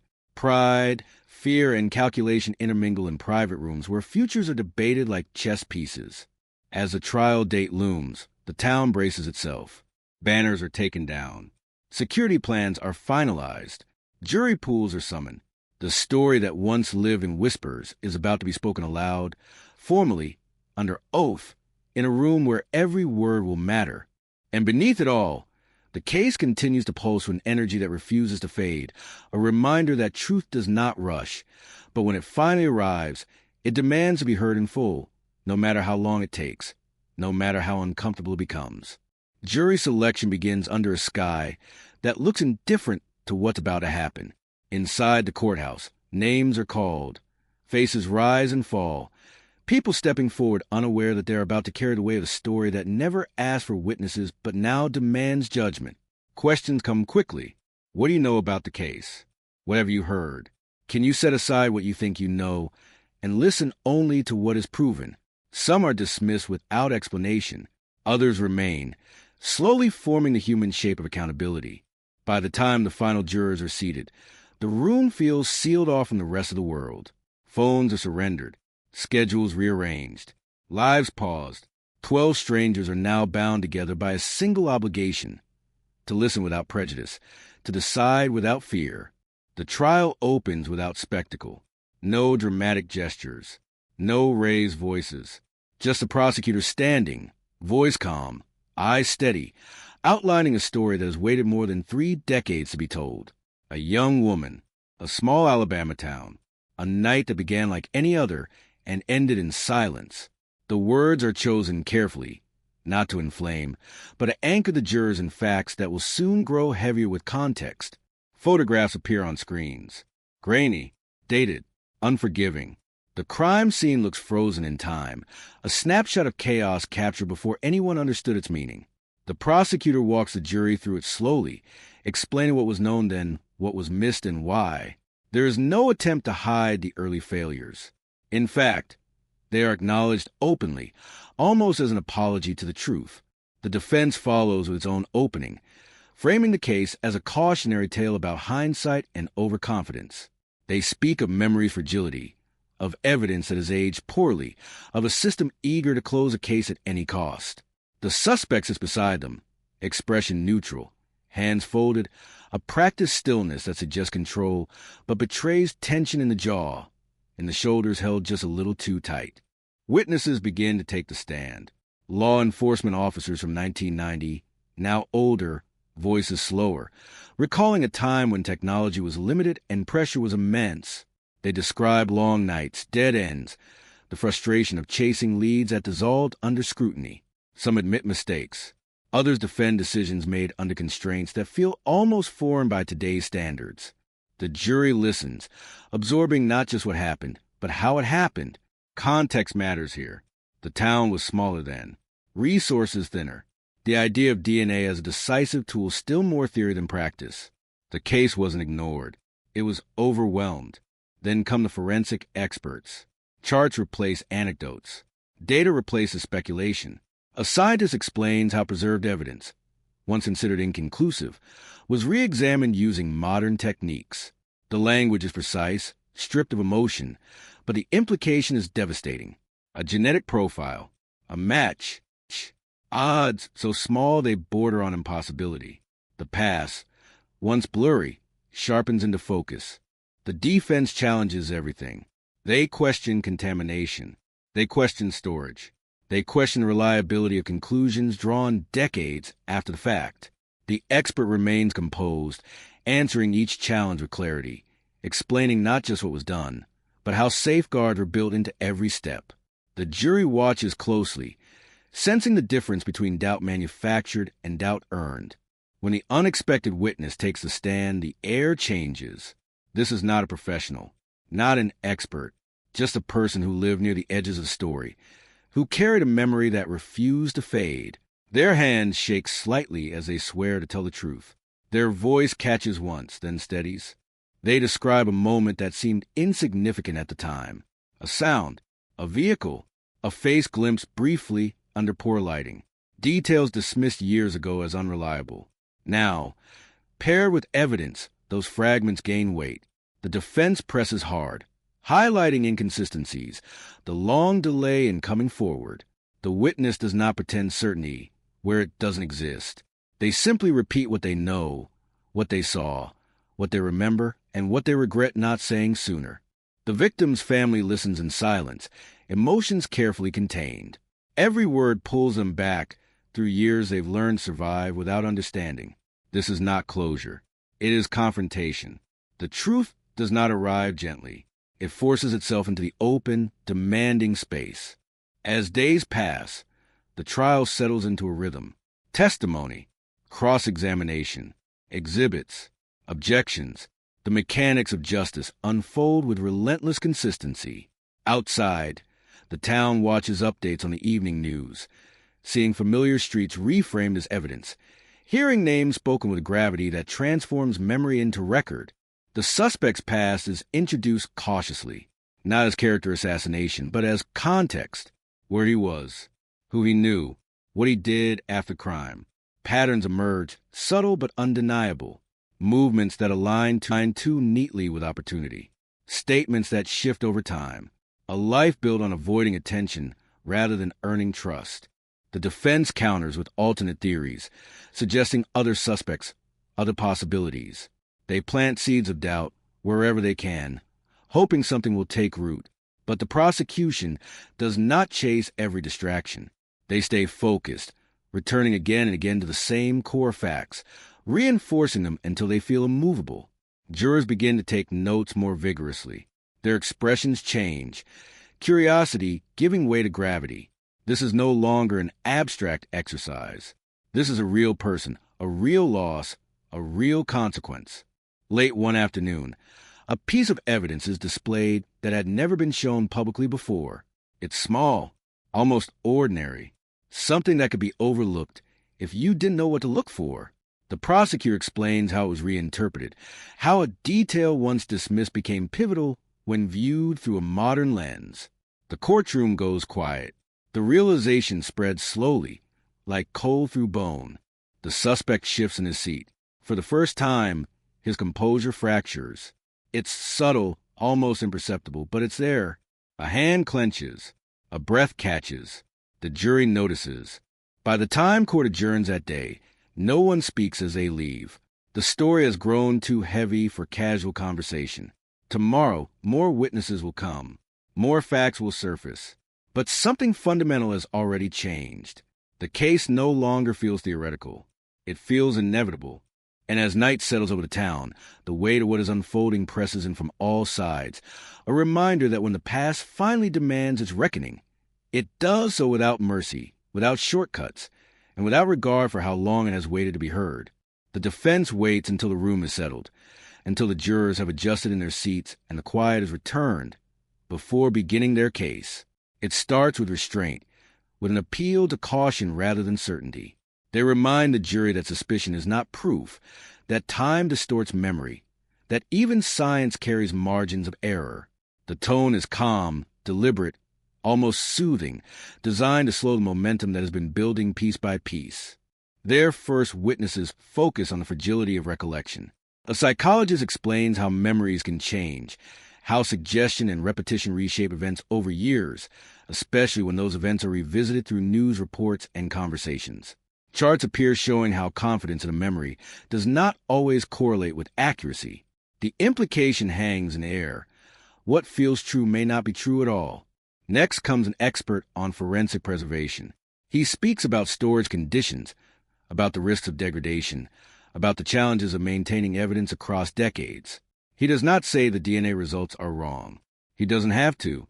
He simply outlines scenarios where contamination could occur, where certainty erodes into probability. The defense watches the jurors closely, searching for any sign that doubt is taking hold. The prosecution responds with methodical precision. Their cross-examination strips the hypotheticals down to what actually happened in this case. They walk the expert through the documented chain of custody, the testing protocols, the independent verification. Each answer narrows the field of uncertainty. What was presented as a broad concern becomes a series of obstacles that were already anticipated and addressed. The suspect takes a stand, a decision that sends a ripple through the courtroom. He is sworn in, his voice steady as he states his name. For a moment, he appears almost ordinary, a man explaining his life to strangers. He speaks about his work, his family, his routines. He describes himself as someone who stayed on the edges, who avoided trouble, who kept to himself. When asked about the night of the crime, his answers are vague but confident. He recalls being home, watching television, doing nothing remarkable. He cannot remember specifics, but he insists on the certainty of his innocence. The defense lets him speak, knowing that familiarity breeds sympathy. Then the prosecution begins. They do not attack him directly. They ask questions about dates, about timelines, about small details that seem inconsequential at first. Slowly, inconsistencies surface. a time that doesn't align, a location that shifts slightly under pressure. The prosecutor remains calm, repeating the questions, letting the contradictions emerge naturally. When confronted with the DNA evidence, the suspect's composure wavers. He offers explanations that feel rehearsed, suggestions of innocent contact, of secondary transfer. The prosecutor presses gently, asking how such transfer could occur under the specific circumstances described by forensic experts. The answers grow less precise. The room feels tighter. At one point, the prosecutor pauses and asks a single, direct question, one that cuts through the layers of narrative. The suspect hesitates. The silence stretches. Jurors lean forward. When he finally responds, the answer is not wrong enough to be explosive, but not right enough to be reassuring. The moment lingers, heavy and unresolved. After the suspect steps down, the defense calls character witnesses, friends, co-workers, acquaintances who describe him as quiet, dependable, unremarkable. They speak honestly, without exaggeration. The prosecution does not challenge them aggressively. They know character does not erase evidence. It only complicates it. As the defense rests its case, the courtroom exhales. Days of testimony have accumulated like sediment, each layer pressing down on the next. The jurors look tired, but focused. They have been given more than enough information. Now they must decide what matters. Closing arguments begin with a return to fundamentals. The prosecution does not dramatize. They reconstruct the timeline one final time, connecting the physical evidence to the witness accounts, the witness accounts to the suspect's own statements. They remind the jury that this case was not solved by one piece of evidence, but by convergence, independent lines of proof intersecting at the same conclusion. The defense counters with a plea for restraint. They argue that convergence can be manufactured, that stories can be shaped to fit outcomes. They warn against the temptation to correct the past at the expense of certainty. They ask the jury to remember the burden of proof, to honor doubt as a safeguard, not a failure. The judge delivers instructions, careful and precise. The law is explained. The standards are clarified. The responsibility is placed squarely where it belongs. When the jurors rise and file out to deliberate, the room feels hollow, as if something essential has been removed. Deliberations stretch into hours. Notes are passed. Evidence is reviewed. Voices rise and fall behind closed doors. Outside, the town waits, suspended in anticipation. News vans idle. Families gather around televisions. No one knows how long it will take, only that the outcome will change everything. As night deepens, a light remains on in the jury room. Inside, 12 people grapple with a story that refuses to simplify, weighing not just facts, but the consequences of believing them. And in that quiet struggle, the case reaches its most critical moment, poised between resolution and doubt, between history and judgment. The jury returns just after dawn breaks the tension that has settled into the courthouse like a held breath. Shoes echo in the hallway. Doors open. The room fills again, slowly, deliberately, as if everyone understands that haste would feel disrespectful to what is about to happen. Faces are drawn. Eyes are rimmed with exhaustion. These are not people rushing toward an ending. These are people carrying something heavy. The suspect is brought back in. He looks different now. Not frightened, not defiant, just worn. The long hours of waiting have stripped away whatever armor he brought into the room. His hands rest flat on the table. He does not look at the jury. He does not look at the family.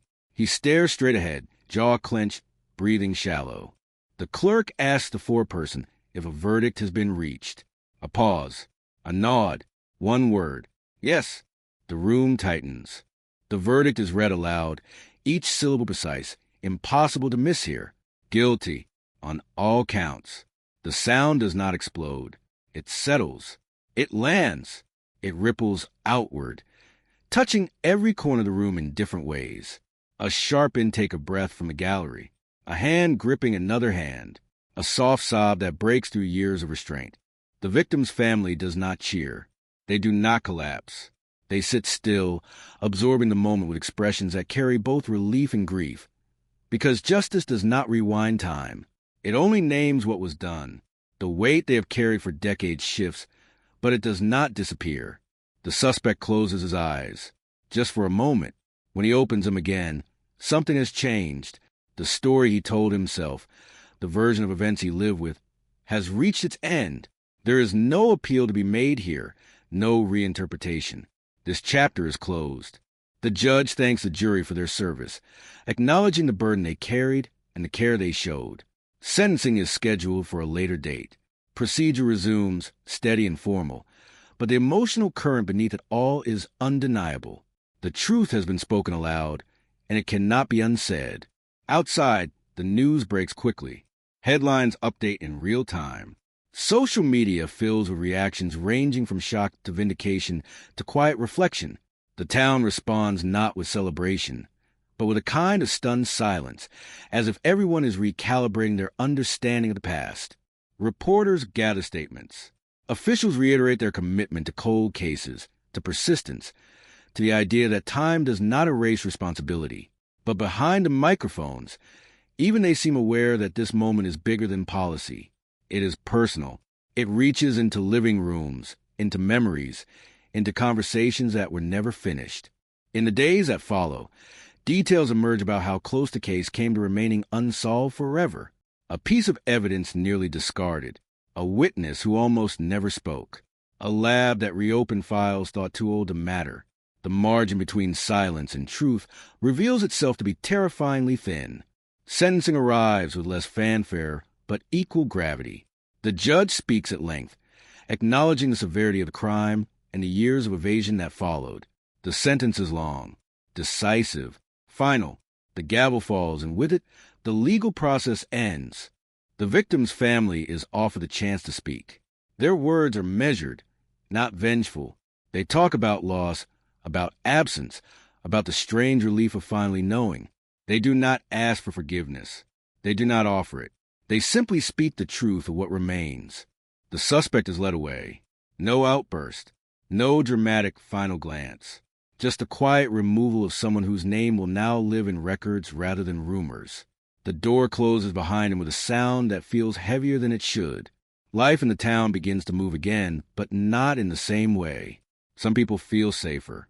Others feel unsettled, realizing how close danger once lived to familiarity. Conversations change. Trust recalibrates. The past, once vague and unresolved, now has edges. Investigators return to their desks with a mix of pride and exhaustion.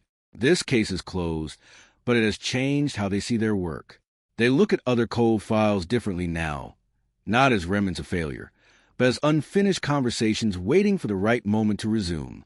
And late at night, when the courthouse lights are off and the headlines have moved on, the story continues to echo, not as a triumph, but as a reminder that justice is patient, that truth can survive neglect, and that even after decades of silence, the past can still rise up, demand to be seen, and refuse to be ignored. The verdict does not end the story. It changes its shape. In the weeks after conviction, the town does not return to normal so much as it learns how to live with a new version of itself. The case is no longer an open wound, but it is still tender, still present in the way people pause mid-sentence when the victim's name comes up, in the way certain streets feel different now that their secrets have been dragged into the light. Records requests flood the courthouse.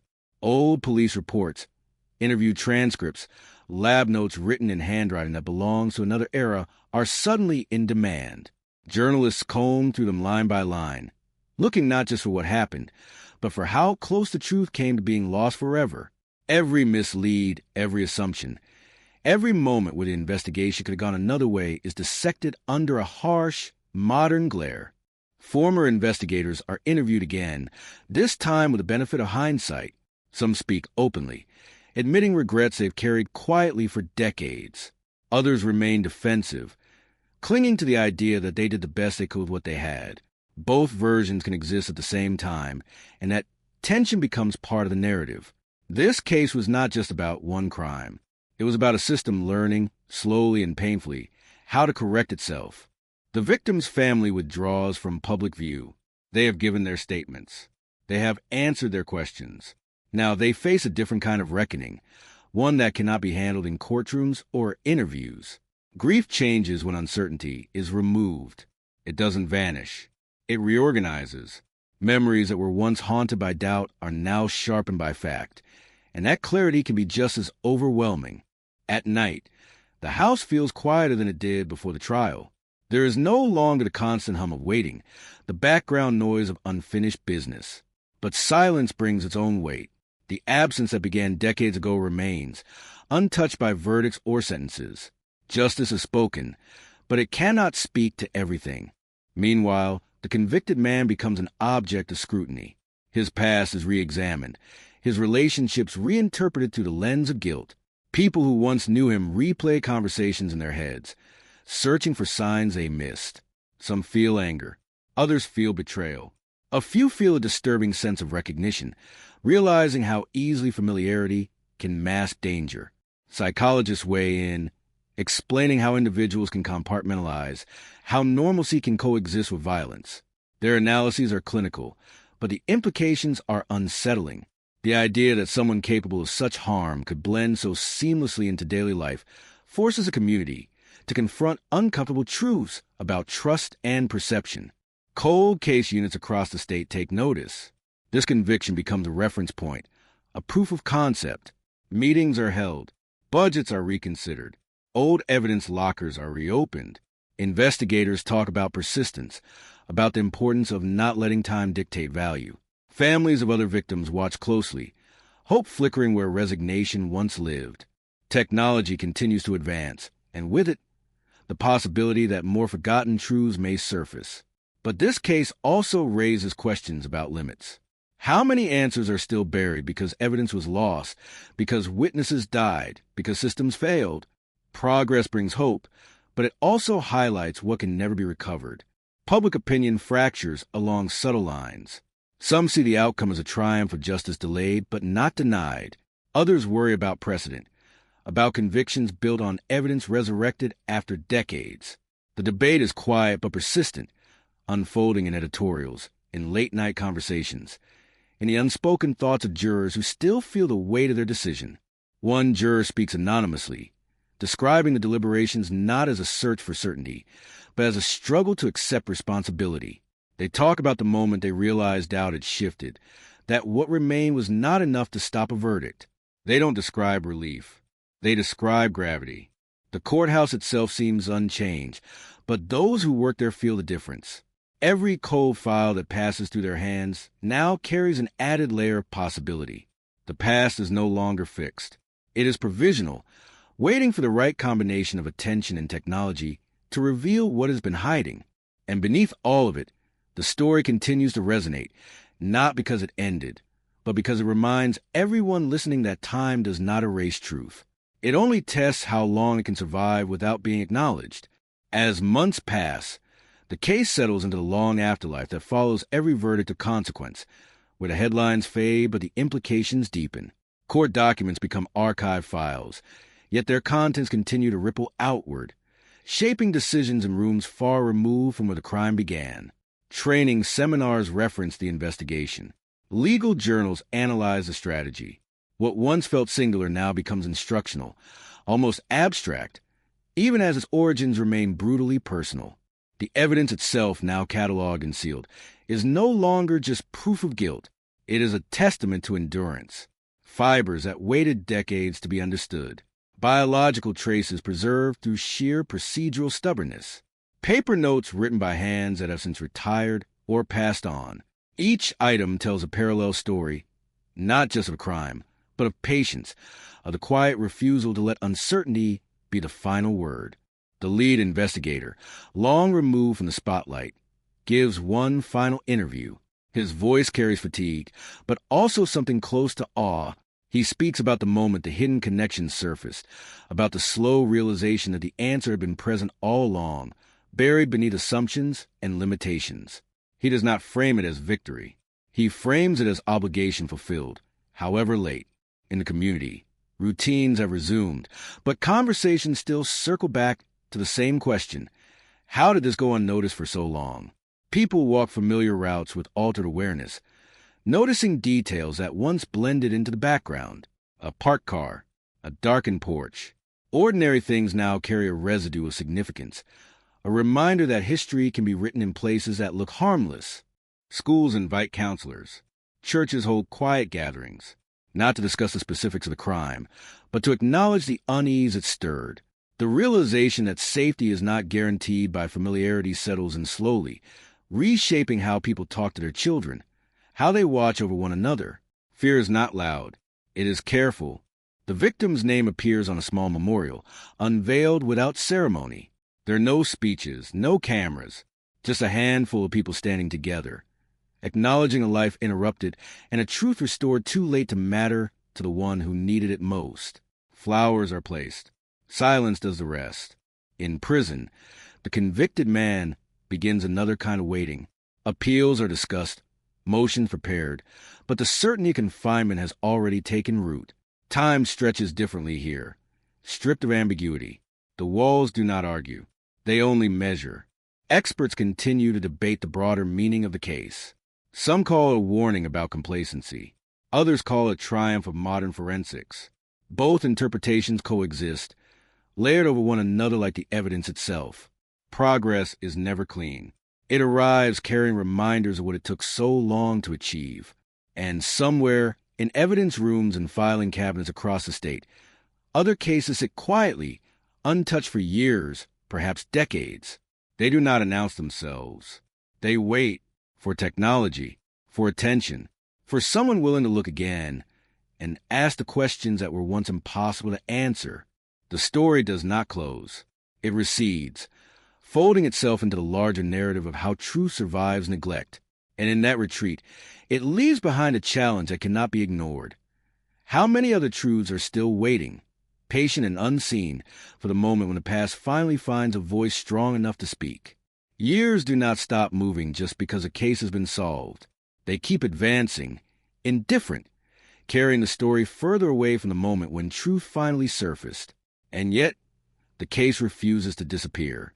It lingers in professional circles, in late-night discussions among investigators, in classrooms where future detectives are taught that time is not an excuse, only an obstacle. A new generation of officers hears the story without nostalgia. For them, the early missteps are lessons, not personal failures. They study the gaps, the overlooked interviews, the evidence that waited silently while the world changed around it. They ask sharper questions, unburdened by the habits of past. This is how progress happens. Not dramatically, but incrementally, build on the discomfort of what was once missed. The community ages. Children who were not yet born when the crime occurred are now adults, learning about it as history rather than lived experience. To them, it sounds almost unreal, a story from another time when technology was slower and answers were harder to come by. But when they see the faces in old photographs, when they walk the same streets, the distance collapses. History becomes immediate again. The victim's family marks quiet milestones. Birthdays still come and go. Anniversaries still carry weight. But now there is context. The absence has a name and a reason. No longer a question mark that dominates every remembrance. They speak about their loved one with less hesitation, telling stories without fear that they will be interrupted by speculation or rumor. Occasionally, someone reaches out. A letter, an email, a message from another family, still waiting. They ask what it felt like when the call finally came, when the uncertainty ended. The answers are careful, honest. Relief, yes. Validation, yes. But also a strange sense of loss for the years that cannot be reclaimed. Closure is not a door that slams shut. It is a slow narrowing of possibilities. In the broader public consciousness, the case becomes a reference point. Documentaries revisit it. Podcasts dissect it episode by episode. Each retelling strips away a little more myth, replacing it with structure, with evidence, with timelines that now make sense. The mystery becomes understandable, even if it remains disturbing. Critics question the appetite for revisiting old trauma. Supporters argue that remembering is a form of accountability. The debate is unresolved, and perhaps it always will be. What matters is that the story is no longer told as speculation. It is told as fact, anchored by proof that withstood the erosion of decades. The legal system absorbs a case into its archives, but its influence persists. Motions are drafted differently. Evidence retention policies are revised. There is a heightened awareness that what seems insignificant today may become decisive tomorrow. The past has taught a lesson it will not repeat quietly. And still, in moments of unexpected calm, the story resurfaces. In the pause between conversations, in the flicker of a new segment, in the sudden recognition that some questions once answered leave behind a deeper understanding of how fragile certainty can be. The case no longer demands attention. It commands reflection. Because what ultimately remains is not just a resolution of a crime, but the reminder that truth is not bound by time. It waits. It endures. And when it finally emerges, it reshapes everything it touches long after the verdict has been read. There's a quiet shift that happens after a case becomes history, a moment when it stops belonging to those who worked it and starts belonging to the collective memory. The files are closed, the evidence logged, the courtrooms emptied, but the story continues to move, subtle and persistent, through the lives it touched. It settles into habits, into instincts, into the way people now respond when something feels wrong. Investigators who once chased this case carry it with them into every new scene. They approach fresh crimes with sharpened caution, aware of how easily certainty can deceive. A witness statement is never just a statement. An absence is never empty. They have learned that silence can be as loud as confession, that time does not erase truth. It only tests resolve. In training rooms, the case is replayed frame by frame, not as spectacle, but as warning. Recruits are asked what they would have done differently, what they would have questioned sooner, what they would have refused to dismiss. The answers vary, but the underlying message is constant. The past is watching how the future behaves. Outside law enforcement, the story reshapes trust. People begin to understand that justice is not a single moment, but a process vulnerable to delay, bias, and human limitation. Faith in the system becomes more nuanced, less blind, but not entirely broken. There is recognition now that persistence matters, that progress often arrives disguised as patience. The victim's presence becomes less about how they died and more about how they lived. Friends remember laughter instead of last sightings.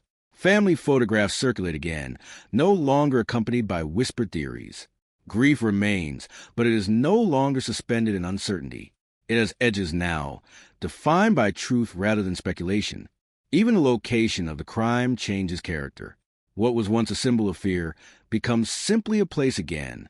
Cars pass through without slowing. Lights turn on and off. Life reclaims ground that trauma once occupied. But beneath the surface, the memory remains, embedded in the landscape, invisible but intact.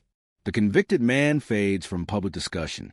His name becomes less important than the process that exposed him. Attention shifts away from who he was to how he was finally found. This is not mercy. It is understanding that the real antagonist was time itself, and time, in this case, lost. Across the country, other cold cases stir. Detectives pull boxes from shelves, inspired not by hope alone, but by precedent. If this truth survived decades, others might too. Technology advances. Databases expand. Patterns emerge where none existed before. The past begins to speak in a language the present can finally hear. And yet, for all the analysis and reform, the emotional residue remains, a low hum beneath daily life, reminding everyone involved that resolution does not erase impact. It only clarifies it. The shock of discovery, the weight of delay, the cost of waiting, these elements cannot be undone. As the story drifts further from headlines, it gains a different kind of permanence. Not loud, not urgent, but steady, a reminder etched into professional instincts and personal awareness alike. A signal that some truths demand time. And when they arrive, they change more than a single outcome. The case no longer asks to be solved. It asks to be remembered correctly. In the end, what remains is not the arrest, not the courtroom, not the final stamp on a file that once gathered dust in silence. What remains is the echo, a faint, enduring reverberation that moves through Alabama like a low-frequency signal, felt more than heard, carried by people who may never speak the case's name again, but will never fully escape its gravity. Because a cold case does not end the moment truth surfaces.